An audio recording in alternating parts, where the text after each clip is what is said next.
Good morning, Namaskar. I hope all of you must be fine. Our today's topic is what are possible legal remedies that can be ordered by the court if a person is found guilty of defamation. Here are the primary remedies. Damages. Damages are monetary compensation awarded to the plaintiff for the harm suffered due to the defamatory statement. There are different types of damages that may be awarded. Number one, compensatory damages. These are intended to compensate the plaintiff for actual losses suffered. This can include loss of reputation, emotional distress, and any financial loss that resulted from the defamation. For example, if a business person is falsely accused of fraud in a widely circulated newspaper, leading to a significant loss of business, they might be awarded compensatory damages to cover the financial loss and emotional distress. Punitive damages.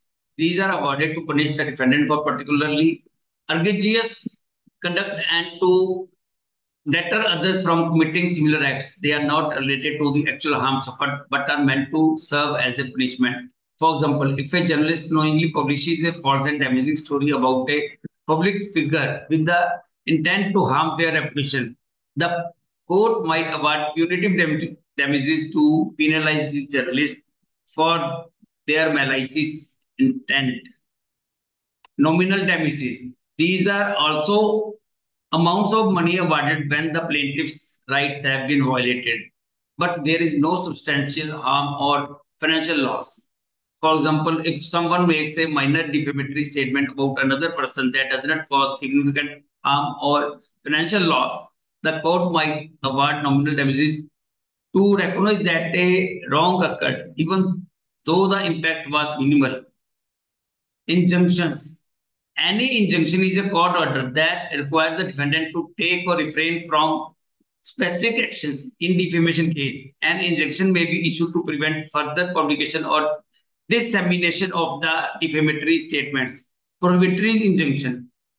This type of injunction prevents the defendant from continuing to make or publish defamatory statements.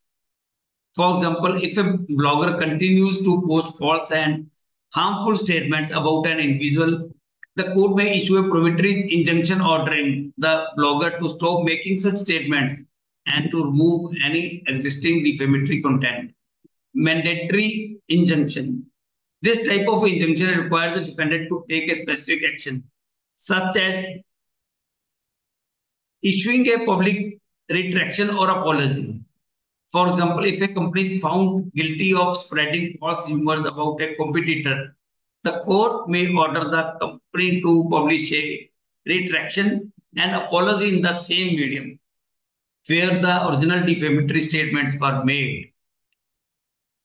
For example, one, damages. In a case where a politician is falsely accused of corruption by a rival during an election campaign, resulting in damage to their reputation and loss of votes, the court may award substantial compensatory damages to cover the financial impact and emotional suffering.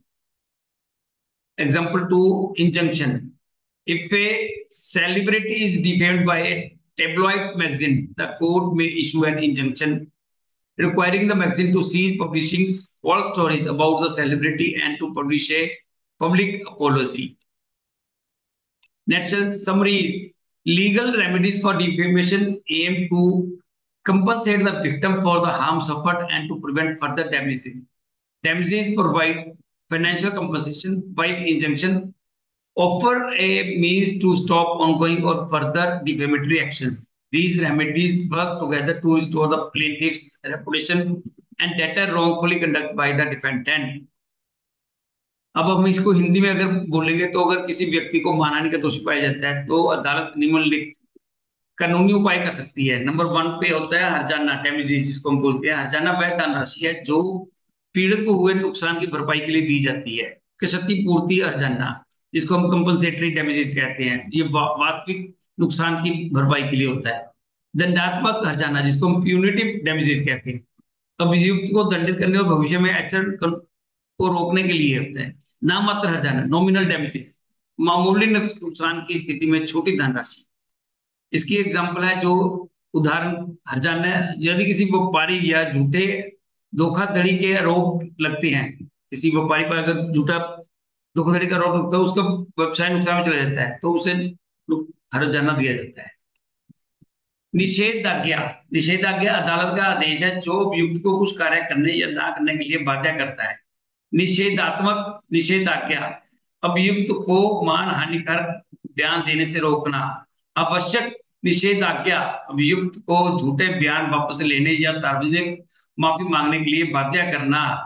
उदाहरण निषेधाज्ञा, यदि कोई blogger किसी व्यक्ति के बारे में झूठे बयान पोस्ट करता है तो उसे इन्हें हटाने और भविष्य में ऐसा ना करने का आदेश दिया जा सकता है।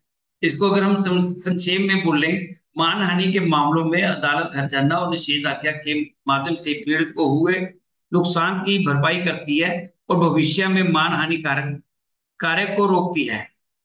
आई होप आपको मेरी वीडियो पसंद आई होगी। इसको लाइक करें, शेयर करें, subscribe my channel, press bell icon. Thank you for watching.